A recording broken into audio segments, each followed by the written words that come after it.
حضرت خباب رضی اللہ تعالیٰ عنہ کہتے ہیں میں نے آس بن وائل کے ہم مزدوری کی اور بڑی مشقت کی، میں نے بڑی شاندار کر کے میں نے کام کیا دیانتداری سے۔ وہ کافر تھا، میں مسلمان تھا۔ آپ فرماتے ہیں میرے دل میں شوق تھا کہ پیسے ملیں گے تو یہ میں خرچ کروں گا اور فلاں فلاں فلاں فلاں جگہ میں نے پیسے لگانے۔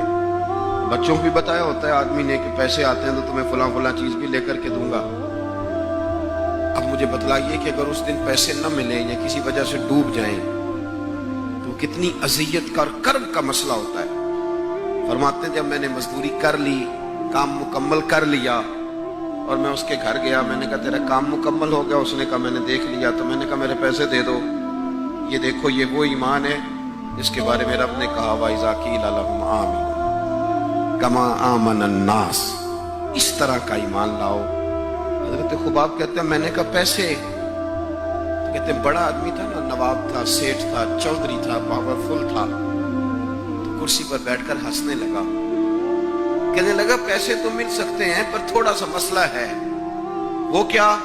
معاذ اللہ ثم معاذ اللہ، نقل کفر نہ باشد۔ کہنے لگا اگر آپ کلمہ پڑھنا چھوڑ دیں تو پیسے دوں گا، ورنہ یہ پیسے نہیں ملیں گے۔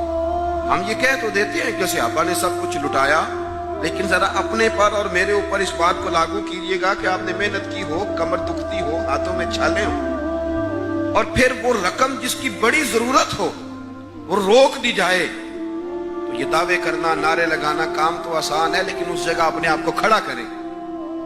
وہ رقم تو تب ملے گی، تم تو کلمہ پڑھتے ہو، تمہیں کیسے دے دیں؟ یعنی ان کی مزدوریاں دبا لی جاتی، ان کی تنخواہیں چھپا لی جاتی۔ کہنے لگا وہ تب دوں گا۔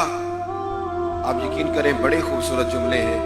حضرت خباب رضی اللہ تعالیٰ عنہ فرمانے لگے اس نے بڑے اعتماد سے بات کی کہ نہیں دوں گا۔ اس کا خیال تھا کہ یہ لڑکھڑائے گا، یہ پچھتائے گا۔ کہتے میں نے بھی رومال اٹھایا اور کندھے پہ رکھا، میں نے اسے کہا یار تو نے میرے ایمان کی بڑی تھوڑی قیمت لگائی ہے، تیرا یہ خیال ہے کہ میں اتنے سے پیسوں پہ لڑکھڑا جاؤں گا؟ حضرت خباب فرماتے ہیں مجھے اللہ کی عزت کی قسم وہ میرے سارے پیسے دبا گیا، نہ میرے دل میں ذرا سی رنجش آئی، نہ میرے چہرے پہ ذرا سا بال آیا، پیشانی پہ بال بھی نہیں آیا۔ اور فرماتے ہیں کہ مجھے نہ مزہ آنے لگا، مجھے لطف آنے لگا، مجھے ذائقہ ملنے لگا۔ میں نے کہا اوہو، میں تو بچوں کے لیے مزدوری کر رہا تھا، مجھے کیا پتا تھا کہ میری یہ مزدوری بھی مدینے والے کی غلامی میں لکھی جا رہی ہے۔ تو بچوں کے لیے مزدوری کر رہا تھا، مجھے کیا خبر ہو کہ وہاں لکھی جا رہی ہے۔ حضرت سعد بن ابی وقاص کہتے ہیں میرا اپنی اماں سے بڑا پیار تھا اور زمانہ جانتا تھا کہ بڑا پیار ہے۔ میں نے کلمہ پڑھ لیا، میری اماں نے بھوک ہڑتال کر دی۔ اس نے کہا کہ جب تک آپ کلمہ نہیں چھوڑیں گے معاذ اللہ میں روٹی نہیں کھاؤں گی۔ تھوڑی سی آبادی تھی، برادری میں رہتا تھا، بڑا سا گھر تھا، زمانہ جانتا تھا۔ فرماتے ہیں ہر چوک میں میری باتیں ہونے لگی۔ تیسرا دن ہو گیا اماں نے روٹی نہیں کھائی۔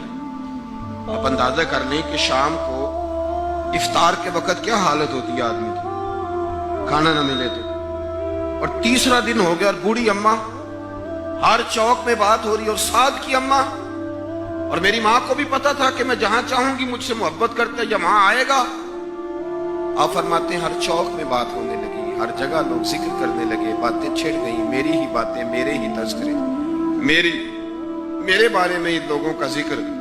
فرماتے میں بڑا پریشان ہوا، میں گھر آیا، میرے بہن بھائی بھی مجھ سے کہیں اماں مر جائے گی، میرے والد بھی، میرے دیگر لوگ بھی، سب رشتہ دار میرے گرد۔ آپ میں نے کہا کہ ہم باتیں کر دیتے ہیں، آپ سن لیتے ہیں، کبھی اپنے آپ کو اس جگہ کھڑا کریں کہ جب ہر آدمی اس سٹیج پہ پہنچ جائے کہ میں بھئی تو خرابی کر رہا ہے اور اتنے سارے لوگ جاننے والے گھیرا کریں گے تو آدمی کیسے بچائے گا اپنے آپ۔